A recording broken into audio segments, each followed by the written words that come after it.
BJP RSS वालों को अब मैं अच्छी तरह जानता हूं। इन पर थोड़ा सा दबाव डालो, थोड़ा सा धक्का मारो, डर के भाग जाते हैं ये लोग। जैसे उधर से ट्रंप ने एक इशारा किया, फोन उठाया, कहा मोदी जी क्या कर रहे हो?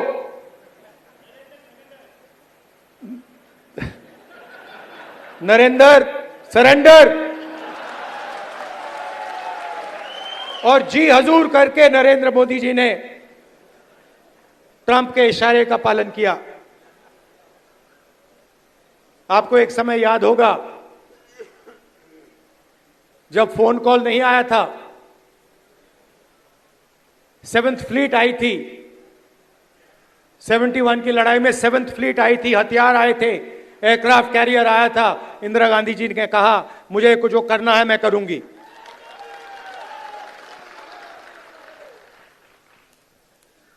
ये फर्क है, इनका कैरेक्टर है। ये सारे के सारे ऐसे हैं। आजादी के समय से सरेंडर वाली चिट्ठी लिखने की आदत है। 1 सेकंड में थोड़ा सा दबाव पड़े, भैया ये लो। हाँ, तो ये इनका कैरेक्टर है। कांग्रेस पार्टी सरेंडर नहीं होती है। गांधी जी, जवाहरलाल नेहरू, सरदार पटेल,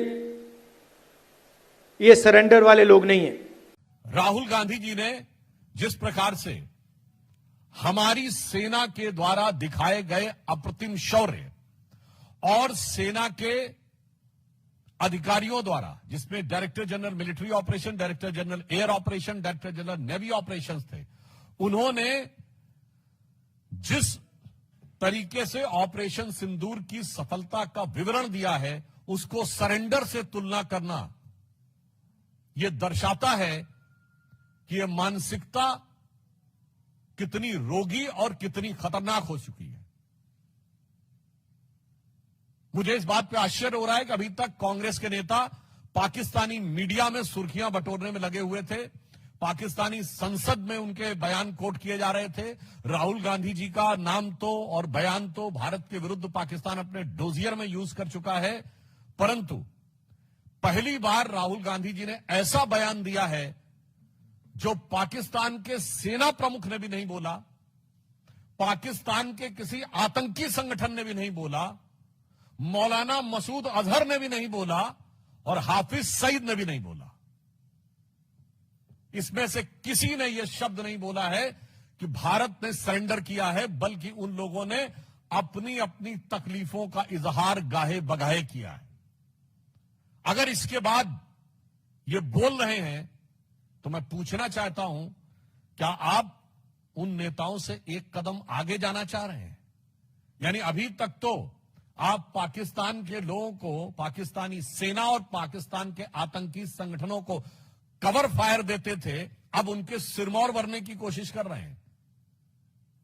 एक हिंदी में कहावत होती है, नया मुल्ला प्याज ज्यादा खाता है, मगर यहां गैर मुल्ला इस कदर प्याज खाने में लगा हुआ है कि उसे लग ही नहीं रहा है कि यह देश के स्वाभिमान और सेना के शौर्य और सेना का कितना भीषण अपमान कर रहा है। मैं पूछना चाहता हूं, वैसे राहुल गांधी जी की बुद्धिमत्ता और विवेकशीलता पर आप सभी लोग परिचित हैं। मात्र 1 वर्ष पहले की बात है, आज 4 जून है। 4 जून को चुनाव परिणाम आए थे। तीसरे अटेम्प्ट में 3 अंक न पाने को, जिसको अद्भुत सफलता नजर आ रही हो और पटाखे फोड़ने शुरू कर दिए हो, और तीसरी बार प्रधानमंत्री बनने पर जिसको पराजय नजर आ रही हो, उसकी कितनी समझ है और उसका कितना विवेक है, यह भली भांति समझा जा सकता है। राहुल गांधी जी का यह कहना सेना का सरासर अपमान है। मैं कांग्रेस पार्टी से पूछना चाहता हूं, ऑपरेशन सिंदूर की सफलता की घोषणा सेना ने की है, भारत सरकार ने नहीं की है, भारतीय जनता पार्टी के किसी प्रवक्ता ने नहीं की है। जैसे आपके प्रवक्ता अब अचानक सोकर जागने लगे, अपने जमाने क्या क्या बातें बोले, तो मैं पूछना चाहता हूं, आपने सरेंडर शब्द यूज करके सेना का अपमान किया है या नहीं? क्योंकि सीधे सीधे जब आपने सेना के बयान को सरेंडर से तुलना किया है, इसका मतलब भारत और भारत की सेना का सर झुकाने का वो काम, और इसके लिए वो शब्द जो पाकिस्तान की सेना, पाकिस्तान के आतंकवादी संगठन और यूएन सिक्योरिटी काउंसिल के द्वारा डिजिग्नेटेड आतंकवादी जैसे मौलाना मसूद अजहर और हाफिज सईद भी नहीं बन कर पाए हैं, तो आप क्यों उनके मुहाफिज बनने की कोशिश कर रहे हैं? और मैं दूसरा बताना चाहता हूं राहुल गांधी जी से कि अगर आपको यह समझना है सरेंडर, तो याद करिए राहुल गांधी जी केवल 2 साल पहले आप विदेश में गए थे और आपने कहा था, why the defenders of democracy America and Europe are silent and not interfering in India. यह था सरेंडर। 15 जुलाई 2011 को आपने कहा, it's impossible to totally control terrorism. यह था आतंक के आगे सरेंडर। 26/11 के हमले के बाद आपकी सरकार ने शर्म अल शेख में कहा कि कंपोजिट डायलॉग प्रभावित नहीं होगा आतंकी घटनाओं के साथ। यह था आतंक की मानसिकता के साथ सरेंडर। 1995 में नरसिम्हा राव सरकार के समय एक फोन आया और भारत ने अपना एटॉमिक एक्सप्लोजन रोक दिया। यह था सरेंडर। 1971 में 93,000 प्रिजनर ऑफ वॉर थे। 1971 में 93,000 प्रिजनर ऑफ वॉर थे। फिर भी पीओके क्यों सरेंडर कर दिया? छंब का 160 किलोमीटर का एरिया जीता हुआ क्यों सरेंडर कर दिया? 13,000 किलोमीटर पाकिस्तान के पंजाब और सिंध का जीता हुआ क्यों सरेंडर कर दिया? 54 हमारे सैनिकों को वापस नहीं लिया, उन्हें क्यों सरेंडर कर दिया? 1965 में जीता हुआ हाजी पीर का दर्रा सरेंडर कर दिया। लाहौर से 20 किलोमीटर दूर तक सेना पहुंच गई थी, वो सरेंडर कर दिया। 62 में तो क्या क्या सरेंडर कर दिया। 19 नवंबर 1962 को जवाहरलाल नेहरू का कैनेडी को लिखा गया लेटर है, जिसमें उन्होंने सीधे कहा है कि अमेरिका आकर अमेरिकन पायलट्स हमारी एयरफोर्स को संभाले, जो 2010 में डिक्लासिफाइड हुआ है कैनेडी लाइब्रेरी के द्वारा। 1960 में सिंधु का 80% पानी सरेंडर कर दिया। 1948 में आपने कश्मीर का एक हिस्सा सरेंडर कर दिया। 1947 में मुस्लिम लीग के आगे 1/3 सरेंडर कर दिया। तो राहुल गांधी जी, आप, आपकी पार्टी और आपके खानदान के कारनामे आजाद हिंदुस्तान के कैलेंडरों में सरेंडर से भरे पड़े हैं। और जहां तक हमारे प्रधानमंत्री जी की बात है, बहुत साफ कह देना चाहता हूं, राहुल गांधी जी किसी के आगे सरेंडर कर दें, कांग्रेस ने किया होगा, मगर भारत किसी के आगे सरेंडर नहीं हो सकता।